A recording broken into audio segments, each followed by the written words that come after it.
Chapter 1.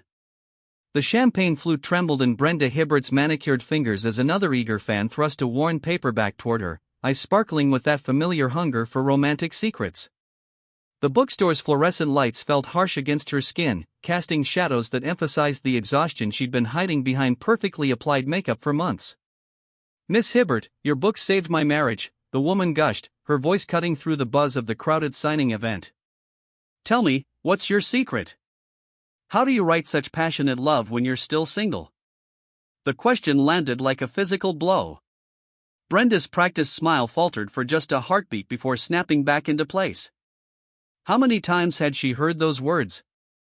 How many interviews were she deflected with witty responses about living vicariously through her characters? "I believe love finds us when we're ready," she replied smoothly, signing her name with the elegant flourish that had become as automatic as breathing.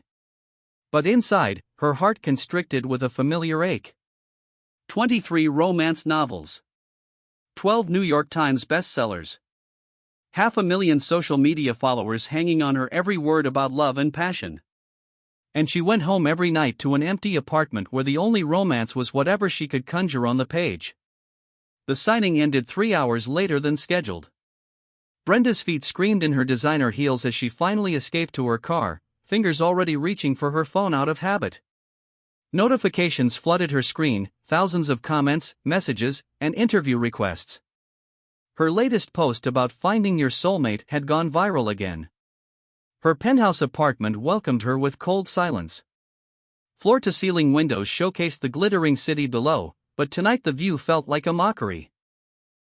All those lights, all those people, and she'd never felt more alone. She kicked off her heels and padded barefoot to her home office, where her laptop sat accusingly on the mahogany desk. The cursor blinked on a blank page. Chapter 22. The final chapter of her Hearts Entwined series, the book that would complete the story arc her readers had followed for 3 years. The deadline loomed like a storm cloud: 2 weeks. 2 weeks to write the passionate conclusion that would satisfy millions of readers who believed she held the secrets to everlasting love. Brenda stared at the empty screen until her eyes burned. Her fingers hovered over the keys, but the words that had flowed like wine for over a decade refused to come. Writer's block. The curse she'd helped other authors overcome countless times had finally claimed her. Her phone buzzed. Phoenix Kelly, her razor-sharp literary agent. "Darling, please tell me you're drowning in pages over there," Phoenix's voice crackled through the speaker. "I'm working on it," Brenda lied, sinking into her leather desk chair. "The publisher is breathing down my neck. This series finale is projected to hit #1 if we nail the deadline." "But Brenda, honey, you sound exhausted. When's the last time you took a real break?" A real break. When had she last done anything that wasn't scheduled, photographed, or designed to promote her brand? "I don't have time for breaks." You don't have time not to take one. Your creativity is your livelihood, and right now it sounds like your well is bone dry. Phoenix's voice softened with genuine concern. "Listen, I have a friend with a cabin in the mountains. No cell service, no distractions. Just you, nature, and whatever story is trying to break free. Phoenix, I can't just disappear." "You can and you will. I'm booking it tonight. 2 weeks in Pine Ridge, Colorado. There's a charming inn that caters to writers and artists. Trust me on this." After Phoenix hung up, Brenda sat in the darkness of her office, city lights painting patterns across her face. Maybe her agent was right. Maybe she needed to step completely outside her curated life to find the words again. Or maybe she'd simply run out of stories about a love she'd never actually experienced. 3 days later, Brenda's luxury sedan climbed the winding mountain road toward Pine Ridge Inn. The transformation from city to wilderness felt like traveling backwards through time. Towering pines replaced skyscrapers, and the air that flowed through her slightly open window carried the scent of earth and growing things instead of exhaust and ambition. Her phone had lost signal 20 minutes ago, and instead of panic, she felt something unexpected: relief. The inn materialized around a bend like something from one of her own novels. Rustic log construction nestled among towering evergreens, with smoke curling from multiple chimneys. Adirondack chairs dotted a wraparound porch, and flower boxes burst with late summer blooms. It was achingly picturesque, exactly the kind of setting she'd described 100 times but never actually experienced. As she parked near the main building, movement caught her eye. A man was splitting wood behind the inn with methodical precision, each swing of the axe sending logs tumbling in perfect halves. Even from a distance, she could see the play of muscles beneath his fitted t-shirt, the controlled power in every movement. He paused, straightening to wipe sweat from his brow, and their eyes met across the clearing. The world seemed to still. He was ruggedly handsome in a way that made her characters seem like pale imitations, all broad shoulders and weathered masculinity, with a full beard that was more salt than pepper. His blue-green eyes held hers for a moment that stretched like honey, and Brenda felt something electric shoot down her spine. Then a German Shepherd mix bounded into view, tail wagging enthusiastically as it noticed her car. The spell broke, and the man, who must be the innkeeper, set down his axe and headed toward her with long, easy strides. Brenda fumbled with her seatbelt, suddenly aware of how out of place she must look in her designer clothes and city car. When she finally managed to exit gracefully, he was waiting beside her vehicle with the kind of patient stillness that suggested he never felt the need to rush. "You must be Miss Hibbert," he said, his voice a low rumble that seemed to vibrate through her chest. "I'm Anderson Boyd. Andy. Welcome to Pine Ridge." His handshake was firm, his palm calloused from honest work. When had she last touched hands that weren't soft from office jobs and manicures? "Thank you. It's beautiful here. Wilkie seems to agree with you." The dog had positioned himself at her feet, tongue lolling in what looked suspiciously like a grin. He's usually more reserved with strangers. Andy's eyes crinkled at the corners when he almost smiled, and Brenda found herself studying the way the late afternoon sun highlighted the silver threads in his beard. This was dangerous territory. She was here to write, not get distracted by mountain men who looked like they'd stepped out of her readers' fantasies. "Let me show you to your cabin," he continued, reaching for her bags with an old-fashioned courtesy that made her chest tight. "It's our writer's retreat cabin. Completely private, with everything you need." He led her down a pine needle path to a smaller log structure nestled among the trees. It was perfect, rustic but comfortable, with a stone fireplace, a writing desk positioned before a large window, and built-in bookshelves already stocked with classics.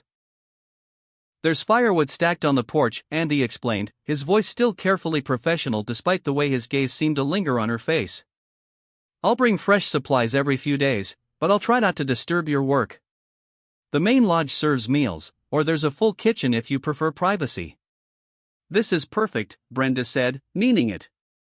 Something about the space felt immediately welcoming, as if stories were already waiting in the corners. "Good." He lingered in the doorway, and she thought she saw something warmer than professional courtesy in his expression. "If you need anything at all, just let me know." After he left, Brenda stood at the window and watched him walk back toward the main inn, Wilkie trotting beside him. There was something hypnotically graceful about his movements, a man completely comfortable in his skin and his environment. She shook her head firmly.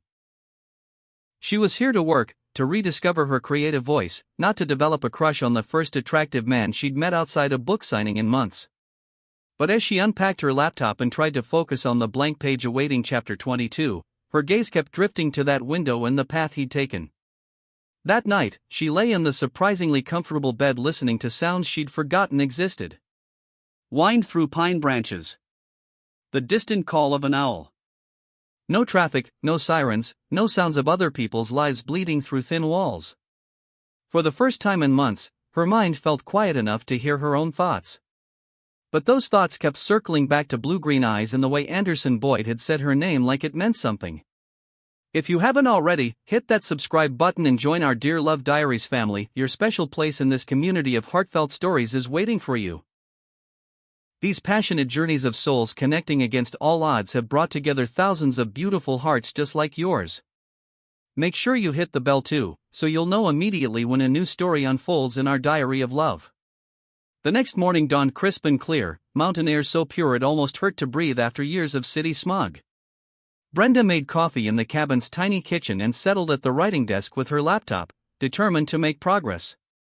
But the cursor continued its mocking blink on the still blank page.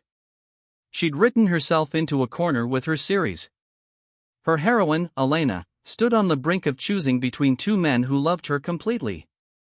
The passionate, tempestuous artist who understood her wild heart, or the steady, dependable doctor who offered security and devotion. It should have been an easy choice to write. Passion always won in Brenda's novels. But suddenly, she couldn't see Elena's path clearly. A rhythmic thudding sound drifted through her window. Curious, Brenda looked up to see that Andy had returned to his woodchopping, this time closer to her cabin. He'd stripped down to a fitted tank top, and sweet mercy, the sight of him in motion was like watching poetry written in muscle and sweat. Each swing of the axe showcased the play of strength across his shoulders and arms. Sweat gleamed on his skin despite the cool morning air, and Brenda found herself mesmerized by the controlled power in every movement. When he paused to drink from a water bottle, tilting his head back to expose the strong column of his throat, something low in her belly clenched with unexpected heat. This was ridiculous. She was a grown woman, not a teenager getting flustered over eye candy.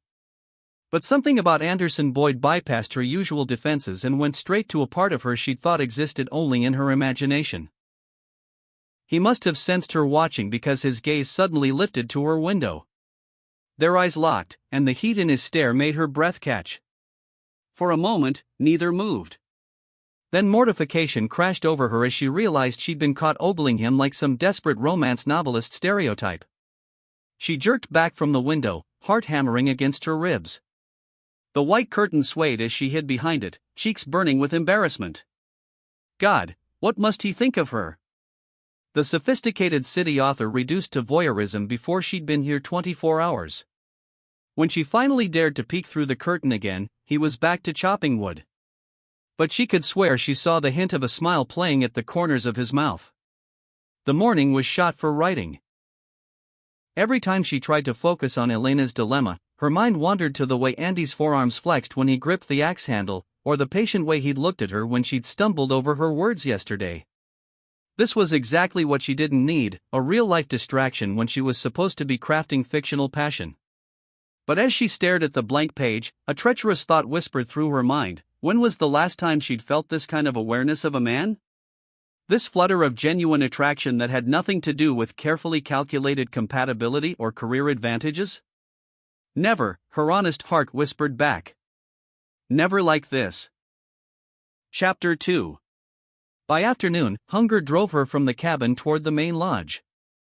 The dining room was cozy and welcoming, with exposed beams and a massive stone fireplace. Andy was behind the small service counter, and the sight of him in a simple flannel shirt made her pulse quicken all over again. "How's the writing going?" he asked as she approached, his voice carrying genuine interest rather than polite small talk. Slowly, she admitted, then found herself adding, "I'm a little stuck." "Writer's block?" She nodded, surprised by his easy understanding. "You seem to know about it." "I get a lot of writers here. Some come specifically because they're blocked." His eyes studied her face with an intensity that made her skin tingle. "Sometimes a change of scenery helps. Sometimes it's something else entirely." "What do you recommend for lunch?" she asked, needing to shift the conversation before she said something embarrassing about what else might help unblock her creativity. "The soup is good. I made it this morning." There was something almost shy in the way he said it, as if he wasn't used to claiming credit for domestic skills. "You cook too?" "When you run a place like this, you learn to do whatever needs doing." The soup was incredible, rich and hearty with fresh herbs she couldn't identify. She was savoring the second spoonful when she became aware of being watched. Andy was pretending to organize supplies behind the counter, but his gaze kept returning to her face. "This is amazing," she said, and was rewarded with one of his almost smiles. "My grandmother's recipe. She always said food tastes better when you cook it for someone who appreciates it." The warmth in his voice made something flutter in her chest. When was the last time someone had cooked specifically for her? Not a restaurant meal designed to impress, but simple food made with care? "Well, I definitely appreciate it," she said, then took another spoonful. The sound she made was purely involuntary, a small hum of pleasure as the flavors hit her tongue. Andy's hands stilled on the supply boxes. When she looked up, his eyes were fixed on her mouth with an intensity that made her breath catch. The air between them seemed to thicken, charged with something she recognized from her novels but had never experienced in person. "I should." He cleared his throat, "let you eat in peace." But he didn't move away. Instead, he seemed to be drinking in the sight of her enjoying something he'd created.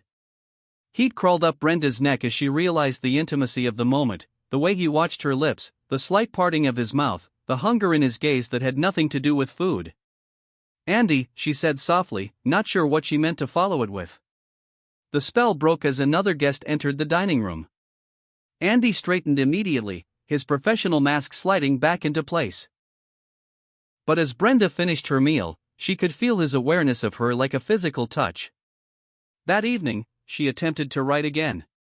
But every time she tried to describe passion between her fictional characters, her mind filled with the memory of Andy's heated gaze, the way he'd watched her mouth as she ate. Her heroines had always been sophisticated, polished women who knew exactly what they wanted.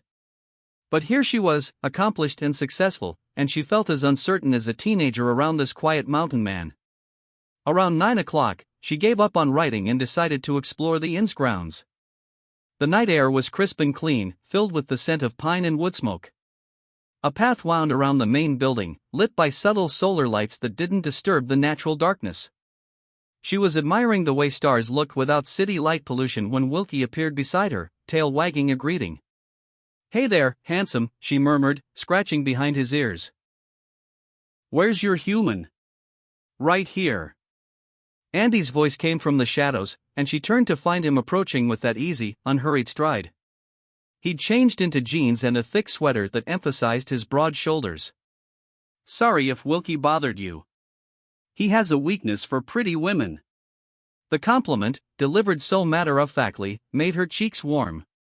"He's beautiful." "How long have you had him?" 3 years. Found him as a pup on the side of the road, half-starved. Andy's voice softened as he looked down at the dog. Nursed him back to health, and he decided to stay. There was something in the way he said it that made Brenda suspect the story might be a metaphor for more than just the dog.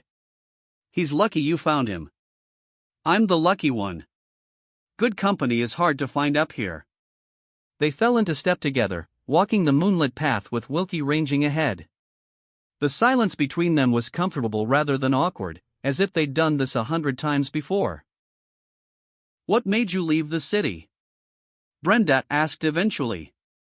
Andy was quiet for so long that she thought he wouldn't answer. When he finally spoke, his voice was carefully neutral. "Sometimes you need to start over somewhere people don't know your story." "What story were you running from?" Another long pause. "Marriage that ended badly. Business partnership that went the same way. I guess I got tired of pretending I could trust people not to leave when things got complicated." The pain beneath his words made her chest tight. "I'm sorry. It was a long time ago." But something in his tone suggested the wounds were still tender. "What about you? What drove a successful writer to hide in the mountains?" "Writer's block," she said, then found herself adding, "and maybe I got tired of pretending I had all the answers about love when I've never actually." She trailed off, horrified by how much she'd almost revealed. "Never actually what?" They'd stopped walking. Andy had turned to face her, his expression gentle but intent in the moonlight. Brenda felt exposed, as if those blue-green eyes could see straight through her carefully constructed public persona. "Never actually experienced the kind of love I write about," she admitted quietly. "I've built a career on selling dreams I've never lived." "Maybe that's not such a bad thing," Andy said, his voice low and rough. "Maybe it means you still believe in it enough to keep dreaming." The way he looked at her then made her heart race. Like she was something precious and rare, not just another lonely woman seeking inspiration in his mountains. "Andy," she whispered, not sure what she was asking for. He stepped closer, close enough that she could smell his soap and see the silver threads in his beard. "Brenda." Her name on his lips sounded like a prayer. When he lifted his hand to touch her face, she leaned into the contact without thinking. His palm was warm and slightly rough against her cheek, and she felt something inside her chest crack open. For a moment, they stood frozen in that charged space between intention and action. Then Wilkie barked at something in the trees, shattering the spell. Andy dropped his hand and stepped back, the careful distance returning to his expression. "I should let you get some rest," he said, his voice professionally polite again. "Tomorrow's supposed to be clear if you want to explore the hiking trails." Brenda nodded, not trusting her voice. As she walked back to her cabin, she could feel him watching her go. But when she turned at her door, both man and dog had disappeared into the shadows. Inside, she sat on the edge of the bed and touched her cheek where his hand had been. This was dangerous territory. She was here to work, to break through her creative block and finish the book that would fulfill her contract obligations. She couldn't afford to get tangled up with a man who clearly carried his own emotional baggage. But as she lay in the darkness, she couldn't stop replaying the moment when he'd almost kissed her. The heat in his eyes, the careful way he'd touched her face, the feeling that something momentous had almost happened. For the first time in months, she fell asleep thinking about something other than deadlines and empty pages. She dreamed of blue-green eyes and gentle hands, of pine-scented air and the feeling of being truly seen. The next 3 days passed in a strange rhythm. Mornings at her laptop, producing maybe a paragraph or two before getting distracted by the sight of Andy working somewhere on the property. Afternoons in the lodge, sharing meals and carefully casual conversation. Evenings walking the grounds, sometimes alone, sometimes with Andy and Wilkie when they happened to cross paths. Each interaction deepened her fascination with him. The way he listened when she talked, really listened, as if her words mattered beyond their promotional value. The quiet competence with which he handled every aspect of running the inn. The gentleness in his voice when he spoke to Wilkie, or when other guests needed his help. And underneath it all, the growing awareness that crackled between them whenever they were in the same space. Stolen glances that lasted too long. Conversations that carried subtext neither was quite brave enough to voice. The way he found reasons to bring her fresh towels or check on her cabin's fireplace. "You're falling for him," she told her reflection on Thursday morning, and the woman looking back didn't deny it. This was insane. She was Brenda Hibbert, best-selling romance author, sophisticated city woman who'd never had trouble maintaining professional boundaries. She didn't do rustic mountain men with mysterious pasts and wounded hearts. Except apparently she did. Because every cell in her body came alive when Anderson Boyd was near, and for the first time in her adult life, she understood what her characters meant when they described all-consuming attraction. The irony wasn't lost on her. She'd come here to cure writer's block and instead had stumbled into the kind of emotional tornado she'd spent years writing about. But knowing it was potentially foolish didn't make the feelings any less real. That afternoon brought the first real test of whatever was building between them. She was struggling through another fruitless writing session when a knock came at her cabin door. Andy stood on her porch with a toolbox, looking apologetic. "Sorry to disturb you, but I noticed your fireplace was smoking yesterday. Mind if I take a look at the flue?" Of course she minded. The man was dangerous enough when she encountered him in neutral territory. Having him in her private space, focused and competent with his hands, was likely to completely destroy what remained of her concentration. "Come in," she said anyway, because saying no would require explanation she wasn't prepared to give. The cabin suddenly seemed much smaller with Andy in it. He moved with economical grace, setting down his tools and kneeling before the fireplace with easy familiarity. Brenda tried to return to her laptop, but watching him work was hypnotically compelling. His hands moved with careful precision, checking connections and adjusting something inside the flue.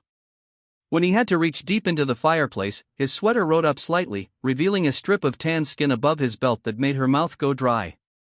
"There's your problem," he said, his voice echoing slightly from inside the chimney. The flue was partially closed. "Should draw much better now." "Thank you," she managed, hoping her voice sounded normal. But when he emerged from the fireplace, there was soot on his cheek and in his hair. Without thinking, she reached out to brush it away.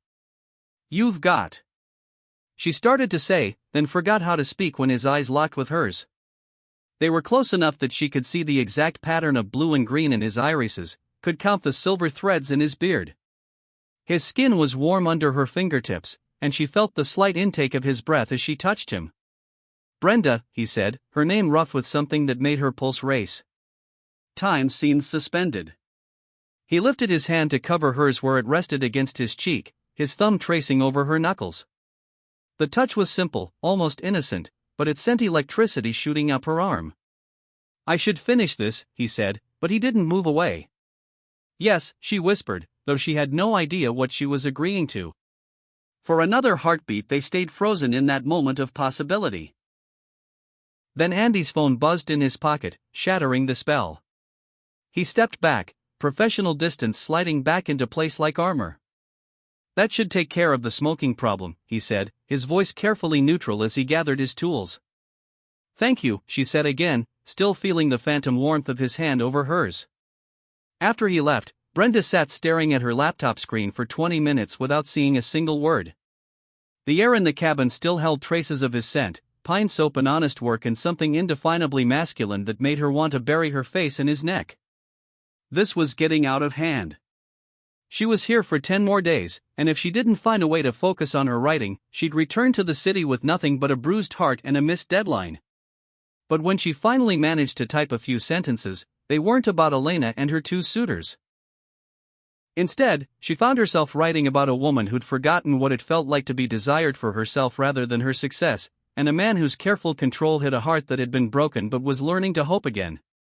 It wasn't the book she was supposed to be writing. But for the first time in months, the words felt true. Chapter 3. Friday evening brought an unexpected gift. The lodge's dining room was closed for a private event, so Andy knocked on her cabin door around 6 with a covered plate and an almost shy expression. "Thought you might be hungry," he said, offering the plate. "Made extra stew." The gesture was simple, but something about the way he'd sought her out specifically made her heart flutter. "Would you like to come in? I was just about to open a bottle of wine." He hesitated, and she could see him weighing propriety against desire. "If you're sure I wouldn't be interrupting." "The only thing you'd be interrupting is my frustration with Chapter 22. That earned her one of his rare full smiles, and she felt the impact of it all the way to her toes. Andy settled at her small dining table while she opened the wine, and for a moment the domestic scene felt startlingly natural. "What happens in Chapter 22? He asked as she served the wine. "My heroine is supposed to choose between 2 men who love her. But I can't figure out which choice would make her happy. What does she want? That's just it, I'm not sure anymore. I used to think she wanted passion, that wild, all-consuming love that romance readers crave. But now..." She trailed off, twirling her wine glass. Now I'm wondering if maybe she wants something quieter. Someone who sees her clearly and cares for her without drama or game playing." The words tumbled out before she could stop them, and she felt heat rise in her cheeks as she realized how much she'd revealed. Andy's eyes grew intense. "Sounds like she's learned the difference between fantasy and reality. Is that what happened to you? When your marriage ended?" He was quiet for a long moment, staring into his wine. "I thought I'd married someone who loved me for who I was. Turned out she loved the idea of me, successful architect, city life, upward mobility. When things got complicated and I wasn't the fantasy anymore, she found someone who was."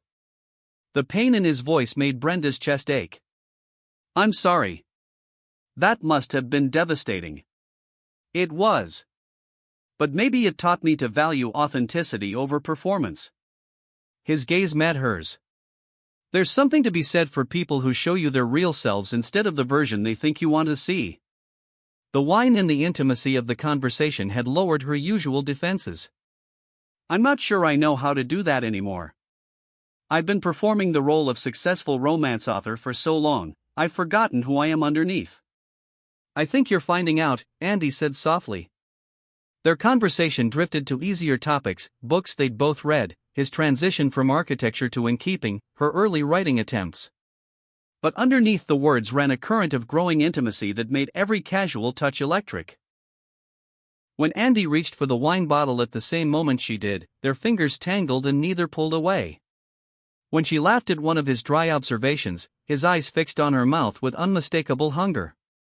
The air between them grew thick with possibility. "I should go," he said eventually, though his voice lacked conviction. "Should you?" The question slipped out before she could stop it, husky with invitation. Andy's eyes darkened. "Brenda. I know this is complicated," she said quickly. "I know I'm only here temporarily, and you have reasons not to trust city women who don't understand this life. But I can't stop thinking about you." "You think I can stop thinking about you?" His voice was rough with restraint. "You think I haven't been looking for excuses to see you every day? That I don't lie awake wondering what it would be like to?" He cut himself off, jaw clenching with the effort of holding back. "What?" she whispered. "What do you wonder?" Instead of answering with words, he stood and moved around the table to her chair. She tilted her face up to look at him, and the heat in his eyes made her breath catch. "I wonder what you'd do if I kissed you," he said, his voice barely above a murmur. "Why don't you find out?" He cupped her face in his hands with exquisite gentleness, thumbs tracing her cheekbones. "This isn't smart." "I don't care." "You should." "I'm not good at casual, Brenda. If I start this, I won't want to let you go." The warning in his voice should have scared her. Instead, it sent a thrill through her that was part fear, part desperate longing. "Maybe I don't want you to let me go."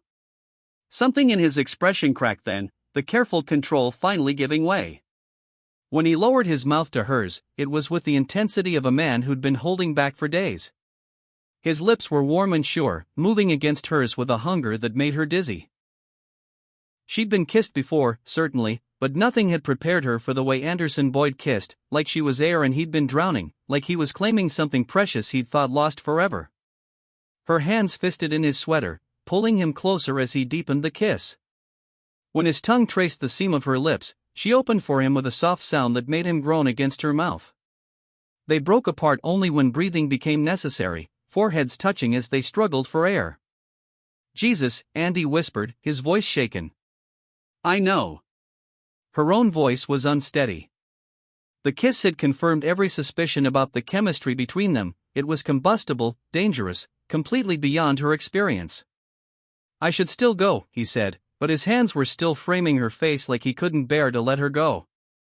"Stay." The word slipped out before she could think better of it. His eyes searched her face. "Are you sure?" Was she? This violated every rule she'd made about keeping her personal and professional lives separate, about not getting involved with temporary situations. But looking into his eyes, feeling the tremor in his hands where they touched her skin, she'd never been more certain of anything.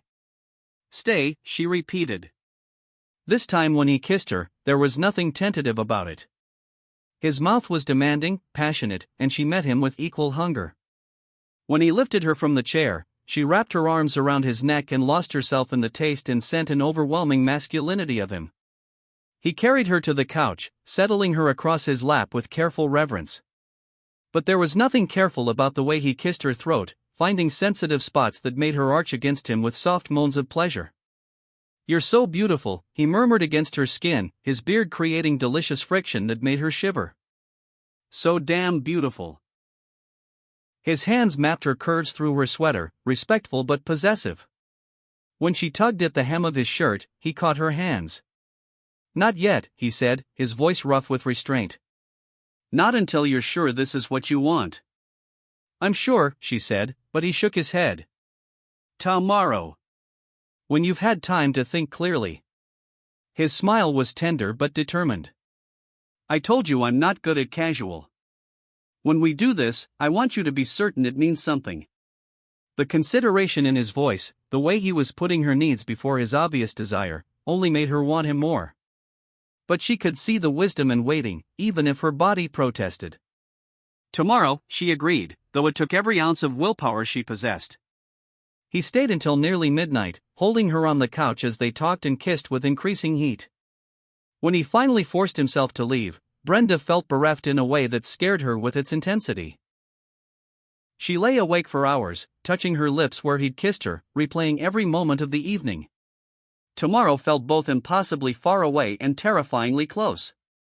Whatever was happening between them was beyond her control now, and for a woman who'd built her career on crafting perfect love stories, the unpredictability was both thrilling and terrifying. Saturday dawned gray and misty, matching the anticipation that hummed through Brenda's veins. She tried to write, but concentration was impossible when every sound outside made her wonder if Andy was nearby. The words that did come were different from anything she'd written before, raw, honest, full of the kind of yearning she was experiencing firsthand. Around noon, she ventured to the lodge for lunch, her pulse racing at the possibility of seeing him. But the dining room was staffed by a young woman she hadn't met before. "Andy's in town picking up supplies," the girl explained when Brenda asked. "Should be back this evening." The disappointment was sharper than it should have been. Brenda spent the afternoon trying to channel her restless energy into writing, but her mind kept drifting to the memory of Andy's hands on her face, the promise in his voice when he'd said tomorrow. As sunset painted the mountains in shades of gold and rose, she positioned herself at the large arched window in the lodge's common area, laptop open but forgotten as she watched the access road for any sign of his return. The window seat was cushioned and comfortable, and the fading light streaming through the glass created a cocoon of warmth despite the cooling air outside. She must have dozed, because the next thing she knew, gentle hands were draping a soft blanket over her shoulders. Her eyes fluttered open to find Andy standing beside the window seat, his expression tender in the lamplight. "You looked cold," he said quietly, his fingers lingering on the blanket's edge near her shoulder. "You're back." Her voice was sleep husky, and she saw his eyes darken at the sound. "Just got in. I saw you here and..." He trailed off, his gaze traveling over her face in the golden light. "You looked so beautiful sitting here, like something from a painting." The wonder in his voice made her chest tight. When was the last time someone had looked at her like that? "I was waiting for you," she admitted. Something flared in his eyes. "Were you?" "I couldn't concentrate on anything today. I kept thinking about last night, about what you said about tomorrow." "And what did you decide?" She reached up to touch his face, marveling at the way he leaned into her palm like a man starved for gentle contact. "That I've never wanted anything the way I want you." The admission hung between them, raw and honest. Andy's hands came up to frame her face, and when he spoke, his voice was rough with emotion. "I've never felt like this before. What you do to me, Brenda, it scares the hell out of me." "Why?" "Because I could fall so hard for you that I'd never recover. Because in 10 days you'll go back to your life, and I'll still be here, and I don't know if I'm strong enough to watch you leave." The vulnerability in his confession broke something open in her chest. Here was this strong, self-sufficient man admitting that she had the power to hurt him, and trusting her with that knowledge. "Then don't let me leave," she whispered. His thumb traced her lower lip. "Don't say things like that unless you mean them." The words caught in her throat. Did she mean them? Could she really walk away from everything she'd built for a man she'd known less than a week? Before she could answer, Andy was kissing her again, and all rational thought dissolved. This kiss was different from the night before, hungrier, more desperate, as if he was trying to memorize the taste of her. "Come with me," he murmured against her lips. "Come home with me." Home. The word sent a shiver through her that had nothing to do with cold. She nodded, not trusting her voice, and let him help her to her feet. The walk to his cabin felt both endless and too short. It was larger than her writer's retreat, built for comfort rather than rustic charm. A fire crackled in the stone fireplace, and Wilkie greeted them with a sleepy tail wag before settling back onto his bed in the corner.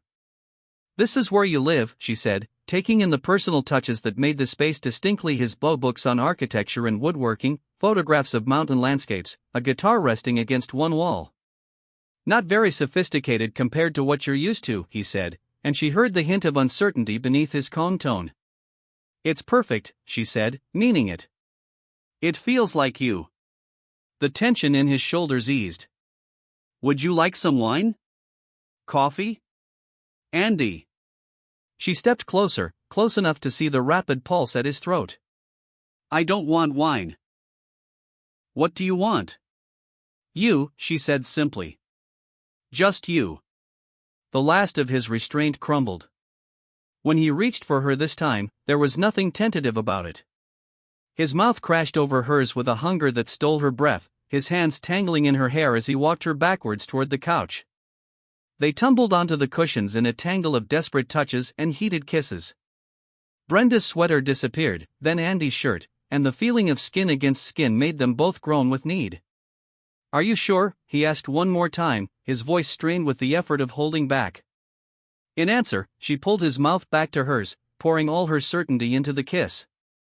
He lifted her then, carrying her to his bedroom with reverent care, and what followed was everything she'd ever written about but never experienced: passion tempered with tenderness, desire that consumed but also cherished. Afterward, they lay tangled in his sheets as dawn slowly lightened the sky beyond his windows. Andy's arm was around her, her head on his chest, and Brenda had never felt so complete. "I have to tell you something," he said into the quiet.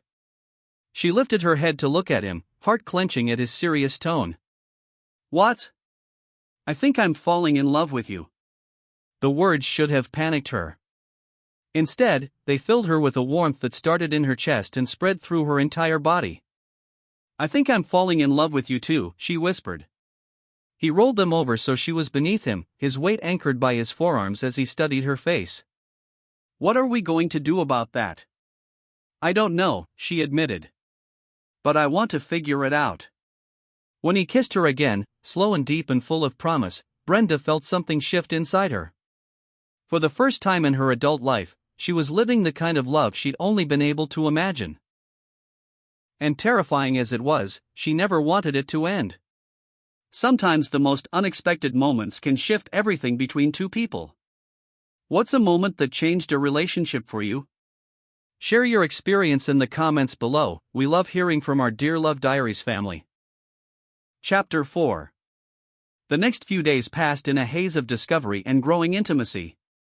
Brenda split her time between her cabin and Andy's, and for the first time since arriving, words flowed freely onto her pages. But they weren't Elena's words anymore. They were the story of a woman learning to trust her heart, and a man brave enough to love again despite past betrayals. Andy seemed to bloom under her attention, the careful reserve melting away to reveal a man with depths she was only beginning to explore.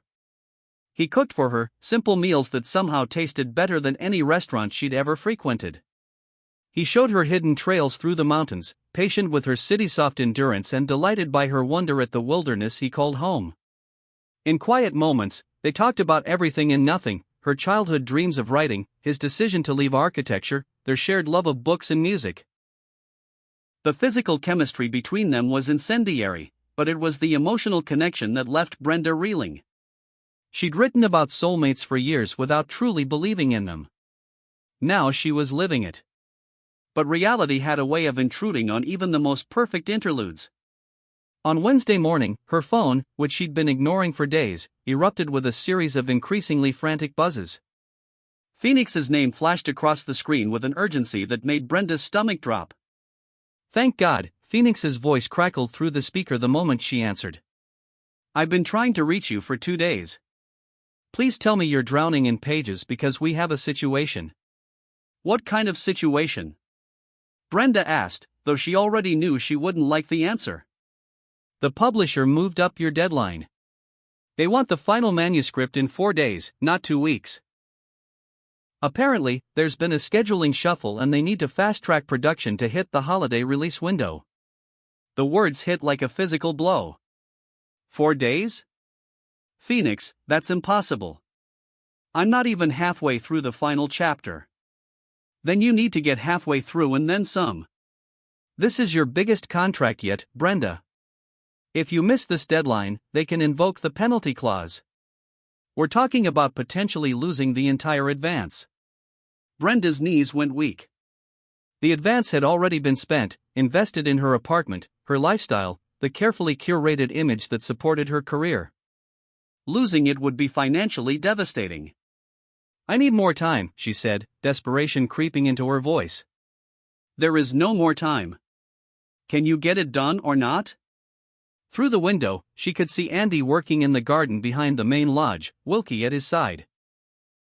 The sight that had brought her such peace over the past week now felt like a cruel reminder of how far she'd strayed from her responsibilities.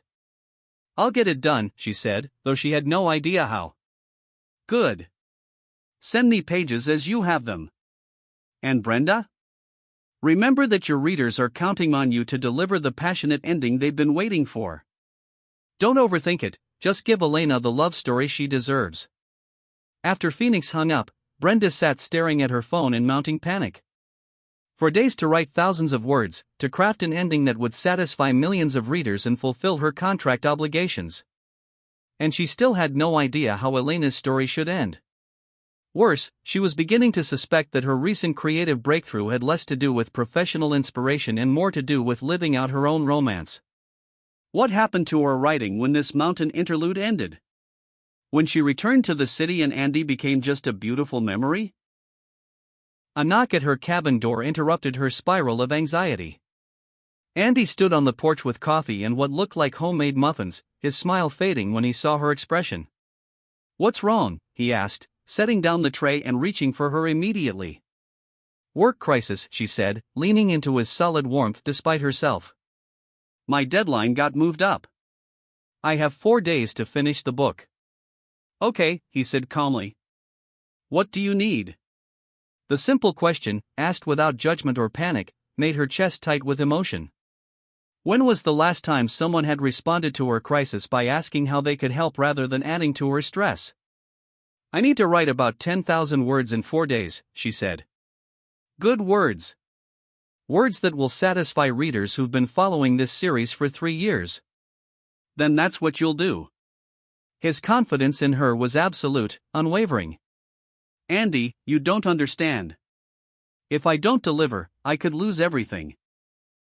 My contract, my reputation, my financial security." "But you will deliver," he said firmly. "Because you're brilliant and talented, and you care too much about your readers to let them down." She wanted to borrow his certainty, but fear clawed at her throat. "What if I can't? What if being here, being with you, has made me lose focus on what's important?" Something flickered in his eyes, hurt, maybe, or resignation. "Is that what you think?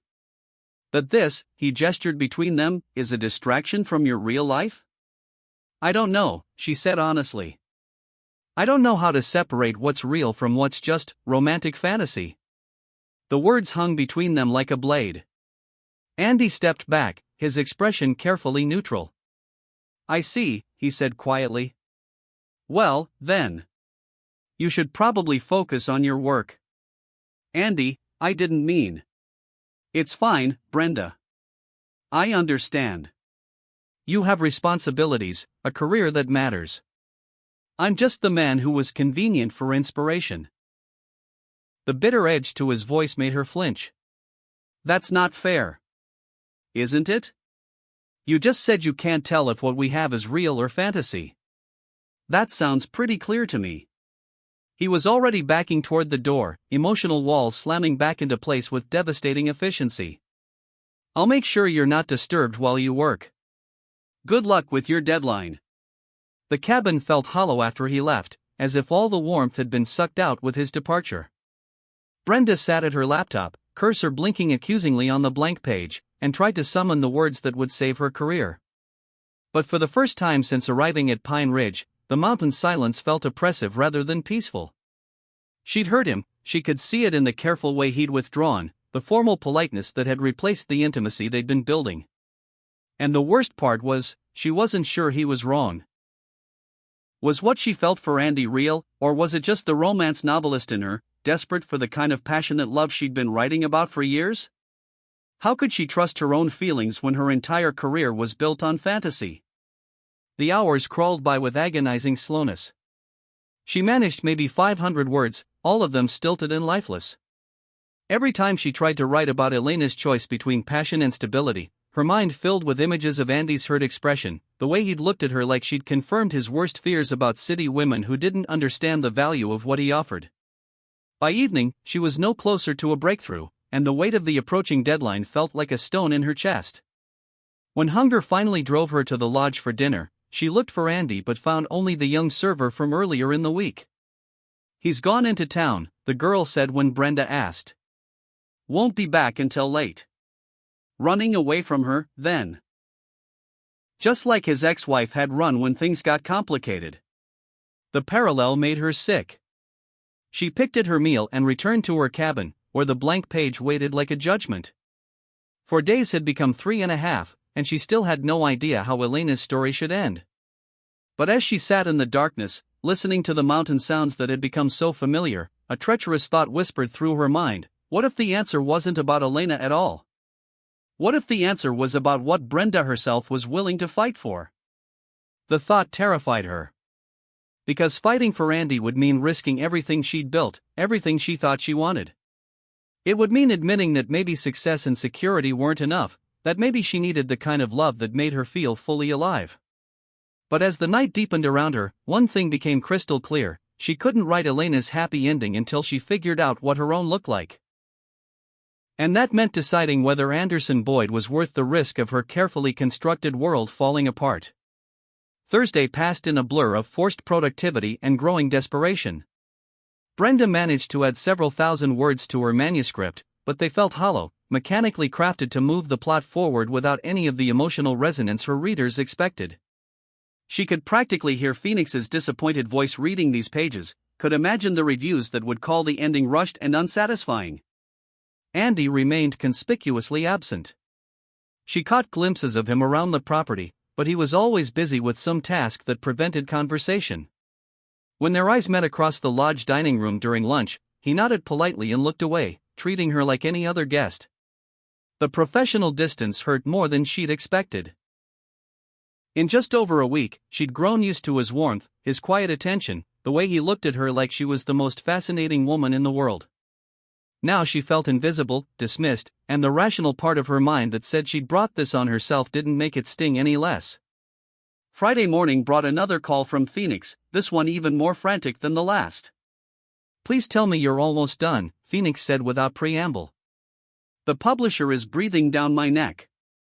They need the manuscript by 5 p.m. today for the production schedule to work." 5 p.m. today? Brenda's voice cracked. "Phoenix, I need at least until tomorrow." "There is no tomorrow. This is it, Brenda. Make or break time."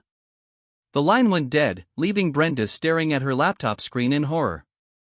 She had roughly 6 hours to complete a satisfying conclusion to a 3-book series that millions of readers had invested in emotionally. 6 hours to write words that would determine her professional future. But every time she tried to focus on Elena's choice, her mind wandered to Andy. The way he'd touched her face so gently. The reverence in his voice when he called her beautiful. The hurt in his eyes when she'd suggested their connection might not be real. Around noon, desperation drove her from the cabin. If she was going to miss her deadline anyway, she might as well be honest about why. She needed to find Andy, to apologize for her fear-driven words, to try to salvage what they'd built together. She found him behind the main lodge, splitting wood with the same methodical intensity she'd admired on her first day. But now there was something almost violent about the way he swung the axe, as if he was trying to split more than just logs. "Andy," she called, and he paused mid-swing. When he turned to face her, his expression was carefully blank. "Ms. Hibbert. How's the writing going?" The formal address hit like a slap. "Terribly. I can't concentrate." "I'm sorry to hear that." But his tone suggested he wasn't particularly sorry at all.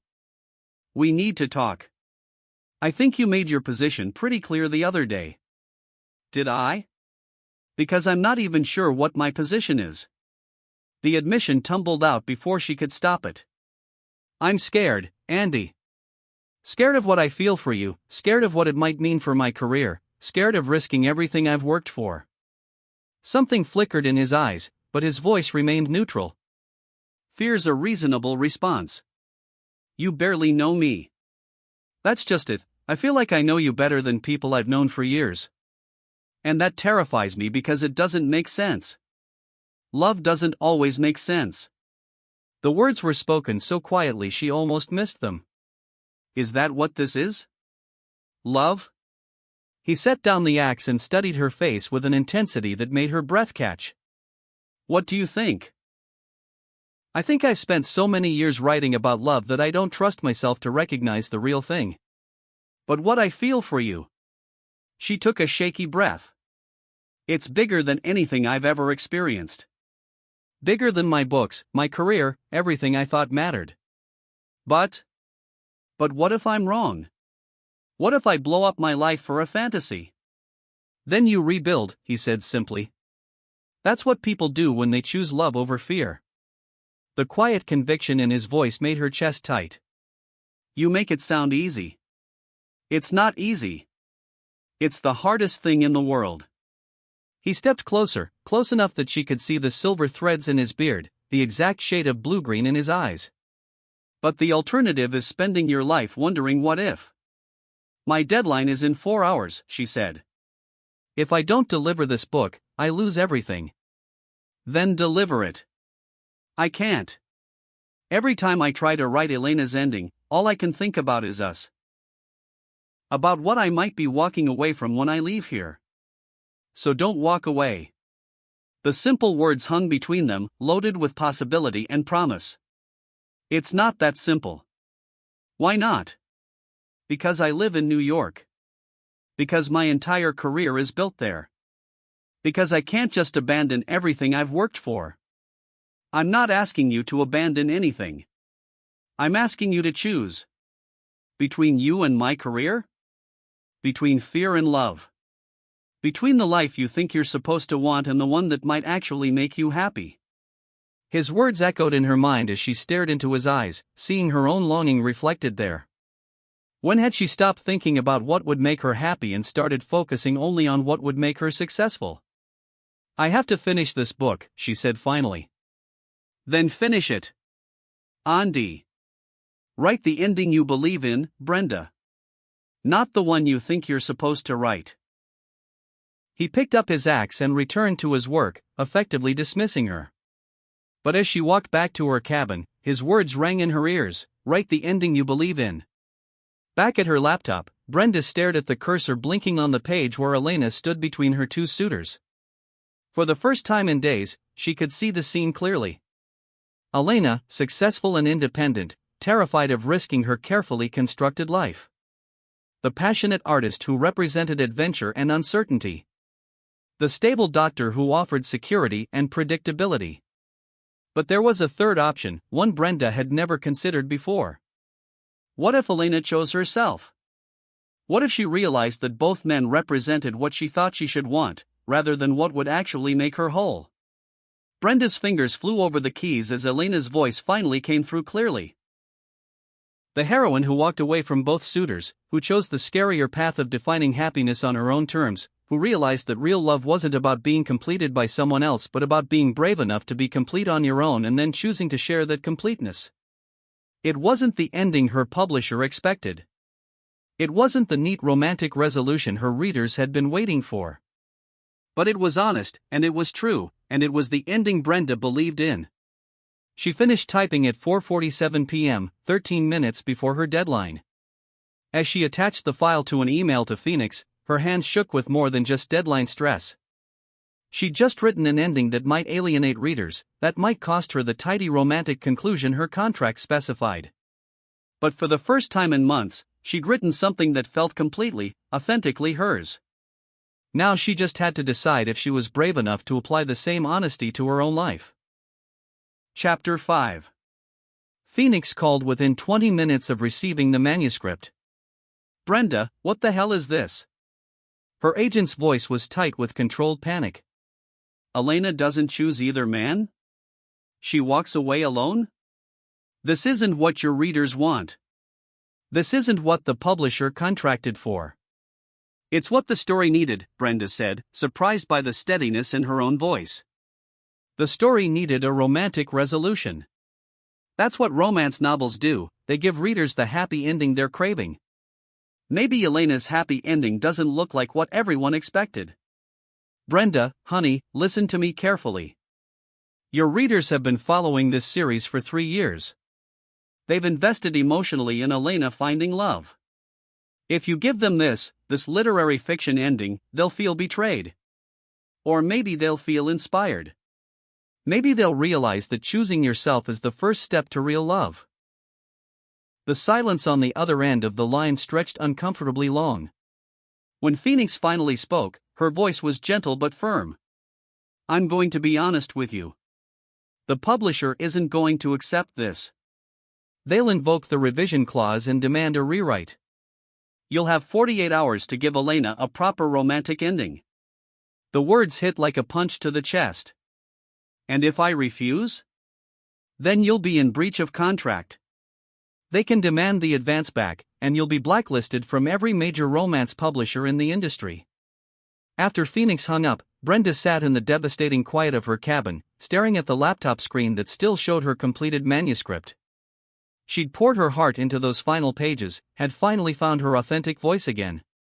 And it wasn't enough. It would never be enough for an industry that demanded happy endings on their terms, not hers. A soft knock interrupted her spiral of despair.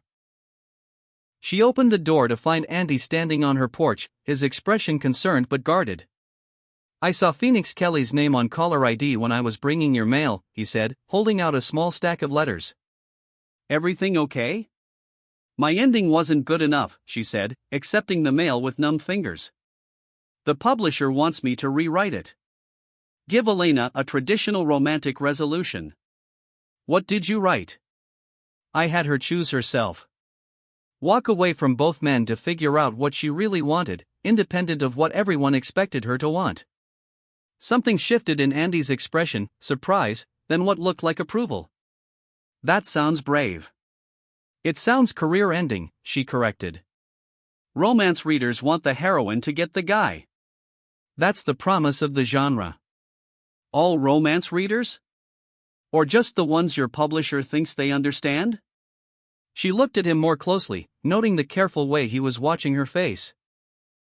"You sound like you know something about romance readers." A flush crept up his neck. "I may have read a few of your books." "You what?" The admission was so unexpected it jolted her out of her misery. "After you arrived, I was curious. Downloaded a couple from the library app." His embarrassment was endearing and completely disarming. "You're a good writer, Brenda. Really good. Your characters feel real, like people you'd actually want to know. But Elena always felt like she was performing love instead of living it. Like she was following a script instead of writing her own story." He paused, seeming to choose his words carefully. "What you described just now, that sounds like Elena finally becoming herself." The validation from this quiet, thoughtful man meant more than any review or bestseller list ever had. "The publisher won't see it that way. Maybe the publisher isn't who you should be writing for." Before she could respond, her phone rang again. This time it was an unknown number with a New York area code. "Ms. Hibbert? This is Sarah Chun from Luminous Books. I hope you don't mind me calling directly, but Phoenix Kelly forwarded me your manuscript, and I had to reach out immediately." Brenda shot Andy a confused look. She'd never heard of Luminous Books. "I'm sorry, I think there's been a mistake." "No mistake. We're a newer publishing house that specializes in romance with authentic emotional depth. The kind of romance that challenges readers while still satisfying their desire for connection and growth." Sarah's voice was warm and enthusiastic. "Your ending for Elena's story is exactly what we're looking for." "I don't understand." Phoenix said the publisher rejected it. "Your contracted publisher did. But Phoenix sent it to us because she thought we might be interested. Ms. Hibbert, we'd like to offer you a 3-book deal. Same advance as your current contract, but with complete creative control. You write the stories you believe in, and we'll find the readers who are hungry for that authenticity." Brenda's knees went weak. Andy's hand found her elbow, steadying her as she processed what she'd just heard. That's incredibly generous, but I'm still under contract." "Phoenix is handling that." "Apparently, your current publisher was already having doubts about the series' commercial viability. They're willing to let you go in exchange for keeping the advance for the first 2 books. It's unusual, but it works out for everyone." After Sarah hung up, Brenda stared at her phone in shock. In the span of an hour, she'd gone from facing career ruin to being offered the kind of creative freedom she'd only dreamed about. "Good news?" Andy asked, his voice carefully neutral. "Life-changing news." She looked up at him, seeing her own wonder reflected in his eyes. "They want me to write authentic romance. Stories that challenge expectations while still delivering emotional satisfaction." "That's perfect for you." "It is, isn't it?" For the first time in years, she felt truly excited about her work. "I can write love stories that matter, that show readers it's okay to choose unconventional paths to happiness." "So you'll take it?" "Yes. Absolutely yes." The words came without hesitation, and she realized how long it had been since a professional decision felt this right. Andy smiled, one of his rare full smiles that made her chest tight with affection. "I'm proud of you." "Are you? Even though my career was never the real issue between us?" His smile faded, replaced by careful wariness. "What do you mean?" "I mean, I was hiding behind work deadlines and contract obligations because I was terrified of what I felt for you. Because loving you would mean admitting that everything I thought I wanted, the city life, the carefully controlled image, the safety of emotional distance, none of it matters compared to this." She gestured between them, encompassing the electricity that still crackled whenever they were in the same space. "Brenda. I know it's scary. I know we've only known each other for 10 days. I know I'm a woman with a complicated career and you're a man who's been hurt before. But I also know that what we have is real. More real than anything I've ever written." "What are you saying?" "I'm saying I want to stay. Not just for another week or month, but really stay. Build something with you. Figure out how to make my writing career work from here instead of assuming it has to keep me in New York." Andy's expression was carefully controlled, but she could see the hope fighting with fear in his eyes. "You'd give up the city for this place?" "I'd give up everything I thought I needed for a chance at everything I actually want." She stepped closer, close enough to touch his face. "Andy, I love you. Not the fantasy version of a romance, but the real you. The man who makes soup from his grandmother's recipe and listens when I talk and sees me as more than just my accomplishments." "I love you too," he said, his voice rough with emotion. "So much it terrifies me." "Then be terrified with me. Let's figure it out together." Instead of answering with words, he kissed her. This kiss was different from all the others, desperate with relief, fierce with commitment, tender with the promise of a future neither had dared to imagine. When they broke apart, both breathing hard, Andy rested his forehead against hers. "Stay," he whispered. "Please stay." "Try to make me leave," she whispered back. That night, they sat by the fire in Andy's cabin, making plans. Brenda could work remotely, travel for book events when necessary but make Pine Ridge her home base. Andy had always dreamed of expanding the inn to include writing workshops and retreats for authors seeking inspiration. Together, they could build something neither could create alone. "What about Wilkie?" she asked, scratching behind the dog's ears as he dozed contentedly between them. "Does he approve of me staying?" "He knew before either of us did," Andy said, pulling her closer against his side. "He's an excellent judge of character." "And Iris? Your ex-wife?" "Will always be part of my past, but she doesn't get a vote on my future." His arm tightened around her. "You're my future, Brenda. If you'll have me." "I'll have you," she said, turning in his arms to meet his kiss. "I'll have all of this, the mountains, the inn, the quiet mornings and passionate nights. I'll have the love story I never knew I was looking for." 6 months later, Brenda's new book, the first in her contract with Luminous Books, debuted at number 3 on the New York Times bestseller list. The story of a woman who chose authentic love over conventional expectations resonated with readers in ways her previous books never had. The reviews called it groundbreaking and emotionally revolutionary. But the review that mattered most came from Andy, who read each chapter as she wrote it and told her it was the most beautiful love story he'd ever experienced. They were planning their wedding for the following spring, a simple ceremony in the meadow where they'd taken their first walk together. Brenda's dress would be elegant but comfortable, suitable for dancing under the stars with a man whose love had taught her the difference between fiction and reality. The inn's writing retreats had become so popular they were booked 6 months in advance. Authors came from around the world to find inspiration in the mountains, and many left with more than just finished manuscripts. They left with a deeper understanding of what authentic storytelling meant. One evening in late fall, as snow began to dust the pine branches outside their bedroom window, Andy traced patterns on Brenda's bare shoulder as she dozed against his chest. "Any regrets?" he asked softly. "About what?" "Leaving your old life behind. Trading the city for the mountains." Brenda lifted her head to look at him, seeing her own contentment reflected in his blue-green eyes.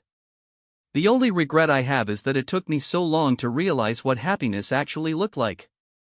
"And what does it look like?"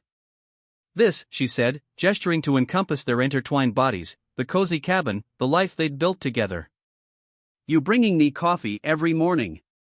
Wilkie stealing socks from the laundry. Writing stories that matter while knowing you're downstairs fixing someone's fireplace or making your grandmother's soup." "That simple?" "That complex," she corrected. "Love isn't simple, Andy. It's the most complicated, terrifying, wonderful thing in the world. But it's also the most real thing I've ever experienced." He was quiet for a moment, his fingers threading through her hair. "I have something for you. It's not my birthday. It's better than a birthday." He reached over to his nightstand and pulled out a small velvet box. "It's the day I stop being afraid that you'll realize you can do better than a broken-down mountain man." Brenda's heart stopped as he opened the box to reveal a ring unlike anything she'd ever seen. The diamond was modest but flawless, set in a simple band that looked like twisted branches, rustic yet elegant.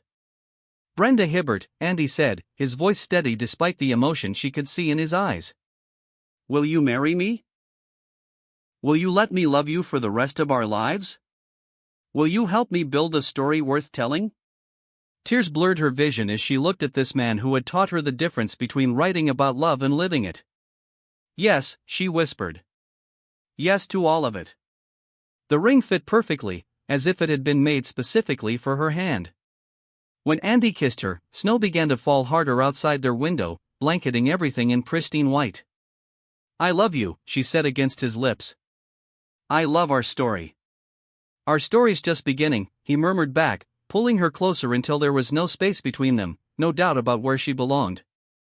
Later, as they lay tangled in each other's arms listening to the wind through the pines, Brenda thought about Elena and the ending she'd written for her fictional heroine. Elena had chosen herself, had walked away from conventional expectations to find her own path to happiness. But sometimes, Brenda realized, choosing yourself meant choosing to share your life with someone who saw your true worth. Sometimes the bravest thing you can do is trust someone else with your heart. Outside, the snow continued to fall, covering the mountain in a blanket of new possibilities. Inside, two hearts beat in perfect synchronization, writing the greatest love story either had ever known, not with words on a page, but with the daily choice to love courageously, authentically, completely. In the morning, they would call their families with the news. They would start planning a wedding that would be small but perfect. They would continue building the inn, the writing retreats, the life that neither had imagined but both had needed. But tonight, they simply held each other and marveled at the miracle of finding exactly what they hadn't known they were looking for. Brenda and Andy's story reminds us that sometimes we have to leave our comfort zones to find what our hearts truly need. Sometimes the greatest love stories begin when we're brave enough to choose authenticity over expectation, courage over fear. Have you ever taken a leap of faith for love? Share your story in the comments below. Our Dear Love Diaries family loves hearing about real moments of courage and connection. If this tale touched your heart, hit that subscribe button and join thousands of beautiful souls who believe in the power of authentic love. Like this video if you believe in second chances and unexpected romance. Tomorrow, we'll explore another heart-stirring journey of souls finding their way to each other.